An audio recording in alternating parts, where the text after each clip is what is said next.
थोडे कष्ट करावे लागतील. फर्निचर बनवायचं असेल तर शोधावा लागेल तुम्हाला, आणि संपूर्ण जगाचं दारुल इस्लाम बनवायचंय. त्यामुळं प्रत्येक अशा व्यवसायांमध्ये प्लंबिंग, वायरमॅन, रिक्षा, टांगे, या सगळ्या अशा ज्या व्यवसाय आहेत रोजमर्रा की जिंदगीमध्ये ज्या लागतात, अशा सगळ्या व्यवसायामध्ये आता त्यांचं प्रमाण वाढत चाललंय. तुम्हाला ते प्रमाण पण वाढवावं लागेल. आपल्या तरुण मुलांना ज्या गोष्टी करायला भाग पाडाव्या लागतील त्याचं महत्त्व समजून द्यावं लागेल. पुढच्या वेळेला या प्रदर्शनामध्ये एक वायरमनचं स्टॉल असायला पाहिजे, एक प्लंबरचा स्टॉल असायला पाहिजे, एक असं तुमच्याकडं एखादा असा व्हॉट्सॲप ग्रुप सांगलीमध्ये तयार व्हायला पाहिजे की तुम्हाला घरामध्ये नळ गळतोय, पंखा बंद पडलाय, वायर बदलायची, टीव्ही फ्रीज रिपेअर करायचा आहे, असं कुठलंही कामसाठी जर तुम्हाला हिंदू टेक्निशियन हवा असेल तर त्या व्हॉट्सॲप ग्रुपवरती तुम्ही फक्त आपला पत्ता आणि हे टाकलं आणि माझा पंखा बंद पडलाय, माझा फ्रीज बंद पडलाय, मला हिंदू माणूस पाठवा, अशा पद्धतीचं आहे म्हणतात ते. मग ते सांगा पोचलं पाहिजे जास्तीत जास्त. त्याचा एक मोठा स्टॉल किंवा त्याची एक मोठी जाहिरात इथे लावली पाहिजे. लोकांना तो नंबर, प्रत्येक हिंदू माणसाच्या मोबाईलमध्ये तो नंबर पाहिजे की माझ्या घरातला कुठलाही प्रॉब्लेम आला की त्या नंबरवर मी फोन केला की तो प्रॉब्लेम सॉल्व्ह करायला माझ्या घरामध्ये फक्त हिंदू टेक्निशियन येईल. मी भाजीपाला घ्यायला जाईन, मी फळं भाजी घ्यायला जाईन, मी काहीही विकत घ्यायला जाईन, ते विकत घेताना मी फक्त हिंदू माणसाकडूनच ते घेईन आणि हिंदूंनी फक्त हिंदूंकडूनच वस्तू विकत घ्याव्या हे सांगण्याचा मला संविधानाने अधिकार दिलेला आहे. मी कुठल्याही धर्माचं नाव घेतलं नाही, पण हिंदूंनी हिंदूंकडून विकत घ्यावं. म्हणजे जर प्रत्येक दुकानामध्ये किंवा हॉटेलमध्ये जैन धर्मीय हे विचारू शकतात खुलेपणाने की जैन डोसा मिळतो का, जैन चकली आहे का, आणि हा त्यांना दिलेला संविधानाने जर अधिकार आहे तर मग हिंदूंना सुद्धा, बरं जैन पण हिंदूच आहे, जैन, शीख, बुद्ध हे सगळे हिंदू आहेत, या हिंदूंच्या शाखा आहेत. त्या काँग्रेसवाल्यांनी त्याचे वेगळे धर्म बनवले. त्यामुळं हे हिंदू व्यवसायक संघ आणि त्यांचं हे प्रदर्शन हे काळाची फार मोठी गरज आहे आणि अत्यंत मोलाचं काम आमचे केळकर दाम्पत्य करत आहेत. त्यांचं खूप खूप अभिनंदन आणि तुम्हाला खूप शुभेच्छा. आता मला इथून 5:45 वाजले, 6 वाजता व्याख्यानाला जायचं आहे. त्यामुळे आपण पण सगळ्यांनी तिथे व्याख्यान ऐकायला यावं आणि जर देशावर, राष्ट्रावर प्रेम करत असाल, तुमच्या पुढच्या नातवंडांना हिंदू देशातच राहावं त्यांनी, असं जर तुम्हाला वाटत असेल तर हे उपाय करायला सुरुवात करा.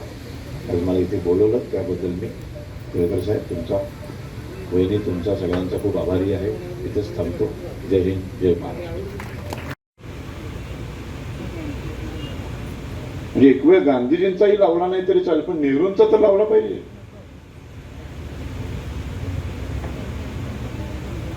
सेक्युलर देशामध्ये मुस्लिम पर्सनल लॉ आणणाऱ्या माणसाचा तरी फोटो लावला पाहिजे.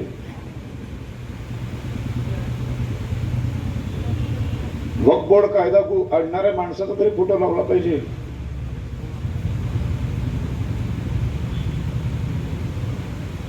संविधान बचाव म्हणून मुंबईणारे स्वतः संविधानामध्ये सेक्युलरिझम हा शब्द नंतर घुसळला, त्यांचा तरी फोटो लावला पाहिजे.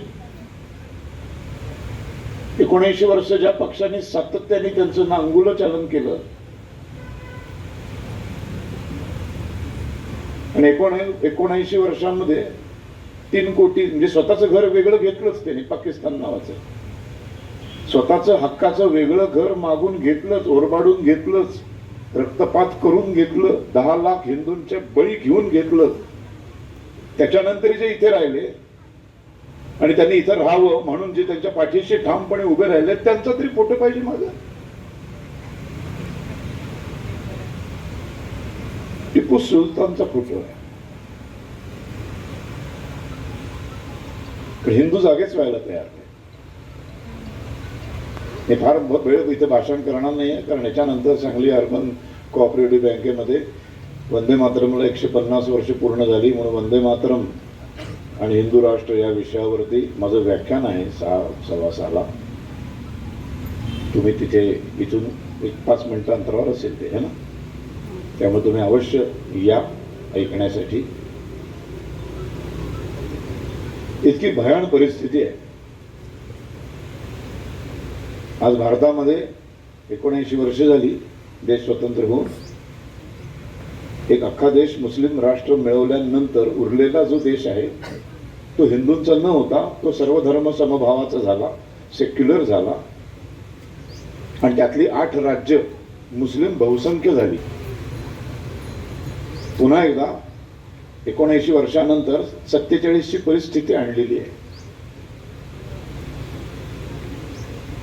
मी कुठेतरी एका ठिकाणी वाचलं होतं की 47 साली देश स्वतंत्र नाही झाला, 47 साली देशाचे तुकडे नाही झाले, देशाचे तुकडे होण्याची सुरुवात झाली.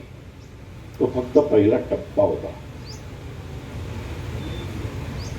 आता दुसऱ्या टप्प्यावर आलोय आपण. अजून एक तुकडा. दर 75 वर्षांनी एक तुकडा. हिंदू जागाच होत नाही. म्हणून अशा प्रकारची प्रदर्शनं, अशा प्रकारची आंदोलनं करावी लागतात. बरं, हे आम्ही सांगायला गेलो हिंदूंनो, फक्त हिंदू तुमच्या घरात येणारा कार्पेंटर, तुमच्या घरात येणारा प्लंबर, तुमच्या घरामध्ये येणारा वायरमन, हा कुठल्याही परिस्थितीमध्ये हिंदूंनाच बोलवा. तो किती उर्मट असला तरी चालेल, तो उशिरा आला तरी चालेल, आज येतो म्हणून सांगून 4 दिवसांनी आला तरी चालेल. धर्मांतरण होण्यापेक्षा 4 दिवस त्याची वाट बघणं कधी चांगलं. मी बोलतो म्हणून मला एकाने विचारलं होतं की तुम्ही पेट्रोल डिझेलच्या भावाबद्दल कधीच बोलत नाही, महागाईबद्दल कधीच बोलत नाही. मी त्यांना उत्तर दिलं होतं की माझं पेट्रोल समजा उद्या 200 रुपयावर गेलं, डिझेल 300 रुपये लिटरवर गेलं, तर मी एक वेळ चालत जाईन सांगलीवरनं मिरजेला, पण मी हिंदू म्हणून चालत जाईन. पेट्रोल डिझेल 10 रुपये लिटरवर आलं, इतकं स्वस्त झालं, कदाचित फुकटच झालं, पण जर त्यासाठी मला धर्म बदलावा लागणार असेल तर मला छत्रपती संभाजी महाराजांनी शिकवलंय की स्वतःचा धर्म कधी विकू नकोस.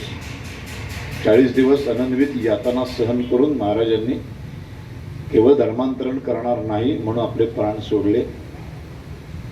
त्या छत्रपती धर्मवीर छत्रपती संभाजी महाराजांचा हा महाराष्ट्र आहे. तेव्हा मला पेट्रोल डिझेल महाग झालं तरी चालेल, माझ्या भाज्या महाग झाल्या तरी चालतील, मी भाकर तुकडा खाऊन राहीन, मी एक वेळच जेवून राहीन, पण मी एकाच कपड्यात राहीन, पण मला हिंदू म्हणूनच शेवटपर्यंत राहायला आवडेल.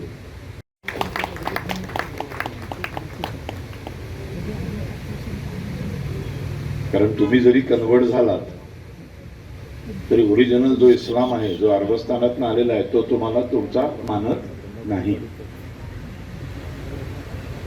भारतातल्या मुसलमानांना हे नीटपणे कोणीतरी सांगण्याची गरज आहे. भारतीय मुसलमानांचा प्रॉब्लेम हा आहे की त्यांच्याकडे कोणी समाज सुधारकच तयार होत नाही.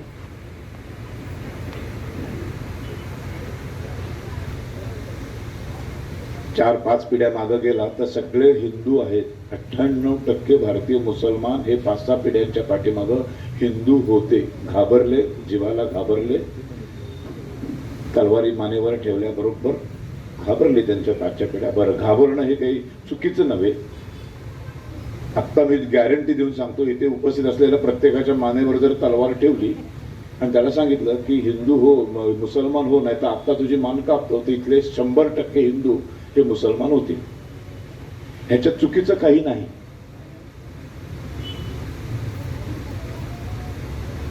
आपण होणार मुसलमान, घाबरणार, आपण मान कापली जाण्यावर घाबरणार नाही.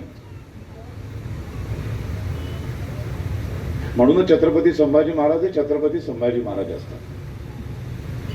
आपण सगळेच जण माना कापून घेतले तरी हिंदू सोडणार नाही असं झालं तर मग संभाजी महाराजांचं वेगळं महत्वच राहणार नाही काही.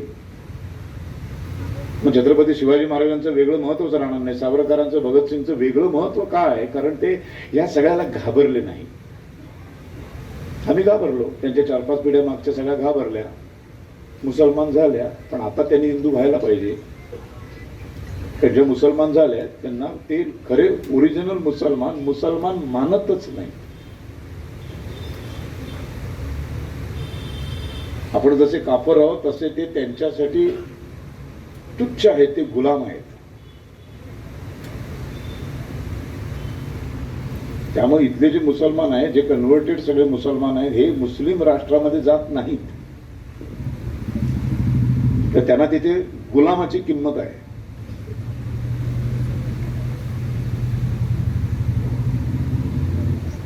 खरं तर हे सगळं राजकीय पातळीवर झालं पाहिजे. आमदार खासदारांनी सगळं तर केलं पाहिजे.